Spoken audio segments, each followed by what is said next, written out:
வணக்கம் நண்பா, நாம இன்னைக்கு இந்த வீடியோவில் பார்க்க போகிறது அருள்நிதி நடிப்பில் வெளியே வந்திருக்கிற அருள் வான் இந்த படத்தோட மூவி தான் பார்க்க போகிறோம். இந்த படத்தோட ஒன்று எடுத்துக்கிட்டிங்கன்னா, மலைவாழ் கிராமத்தில் வாழக்கூடிய ஒரு பொண்ணு தனக்கு படிப்பு முக்கியம் அப்படின்னு தெரிஞ்சுக்கிட்டு என்னடா பண்ணுறது நம்ம மலை கிராமத்துக்கு ஸ்கூல் வரதுன்னு பார்க்குது. அப்போ அங்கே இருக்கிற ஒரு டீச்சர் நம்ம சொல்கிறேன், இவே கலெக்டரை பார்த்தீங்கன்னா உங்கள் மலை கிராமத்துக்கு ஸ்கூலில் கொண்டு வந்துருவாங்க, நீ இவ்வளோ தூரம் தள்ளி வந்து படிக்கணும்லாம் கிடையாது அப்படின்றாங்க. கலெக்டர் பார்க்கறதுக்காக மலையிலேருந்து இறங்கி கீழே வருது. இதுக்கப்புறம் கலெக்டரை பார்த்துதான் இல்லையா அந்த கிராம ஸ்கூல் வந்ததா இல்லையா, அந்த கிராமத்தை அழிக்கணும்ட்டு பிளாட் போர்ட்லாம் வைக்கணும்ட்டு அங்கே ஒரு போலீஸ்காரன் வந்துட்டு கார்பரேட் கம்பெனியோட கை கொடுத்துட்டு இருக்கிறான். அதெல்லாம் நடந்துச்சா இல்லையா படத்தோட மீதி கதையாக அமைச்சிருந்தாங்க.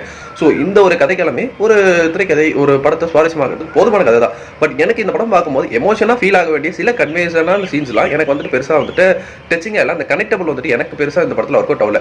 இப்போ ஒரு மலை கிராமமான படம் அப்படின்னா டப்பு நமக்கு ஞாபகம் வரது வந்துட்டு கும்கி, மைனா, பேராண்மை இந்த மாதிரியான திரைப்படங்களை சொல்லலாம். இதுவே கமர்ஷியல் ஃபார்மேட் இல்லாமல் ஒரு ஜனரஞ்சகமான படமாக எடுத்துக்கிட்டோம் அப்படின்னா தேன், நாடு இந்த மாதிரியான படங்களை சொல்லலாம். இந்த படம் நீங்கள் பார்க்கலைன்னா தாராளமாக பாருங்கள். தாராளமாக ஒரு வர்த்து வாட்சபிளான மூவியாகவே இருக்குன்னு சொல்லலாம். எனக்கு இந்த படம் பார்க்கும்போது அந்த ஒரு கனெக்டிவிட்டி எங்கேயும் மிஸ் ஆயிடுச்சு அப்படின்னு இருந்தது. மலைவாழ் மக்களாக ரம்யா பாண்டியனை வந்துட்டு கேஷ் பண்ணது ஓகே, ஆரோ காசு பண்ணது ஓகே, அவங்க நல்லா தான் பண்ணினாங்க.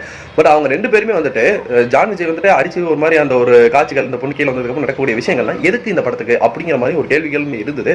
பட் அதனால இந்த படத்தில் என்ன வந்துட்டு கூடிச்சு, எமோஷன் கூடிச்சா, எதுக்கு அந்த சீன்ஸ் வந்துட்டு எனக்கு பெருசாக கன்வே ஆகவே இல்லை. அதுக்கப்புறம் இந்த காட்டை பிளாட் போட்டு அடிக்கிறது, அங்கே இருக்கிறவங்க தடுக்கிறது அப்படின்னு ரொம்ப பழைய ஃபார்மேட்டாக இருந்தது. இந்த பொண்ணு படிப்புக்காக வர அந்த விஷயங்கள், அந்த தேடல், கலெக்டர் பார்க்கணும்னு நினைக்கிறது, அதுக்கும் நடக்கக்கூடிய ட்ராமாட்டிக் விஷயங்களும் ரொம்ப கிளிஷாவாக இருந்த மாதிரி எனக்கு வந்துட்டு ஃபீலாக இருந்தது. அருள்நிதி வரக்கூடிய எக்ஸ்டெண்டட் கேமியாவும் எனக்கு பெருசாக வந்துட்டு செட் ஆகல. இங்கே யாரும் வெளியே போட்டு அந்த வெளியெல்லாம் ஓடுறா அப்படின்னு சொல்கிறேன். அந்த ஒரு காட்சிகள் மொமெண்டமாக நல்லா இருந்ததே தவிர மற்றபடி எனக்கு ஓவரால் படமாக பார்க்கும்போது எனக்கு பெருசாக ஒர்க் அவுட் ஆகல. எனக்கு ஒரு ஆவரேஜான படமாக தான் இருந்தது. நீங்கள் இந்த படம் பார்த்துருந்தீங்கன்னா உங்களுக்கு எப்படி போச்சு நம்மளோட கமெண்ட் செக்ஷனில் தெரிவித்துருங்க. நன்றி.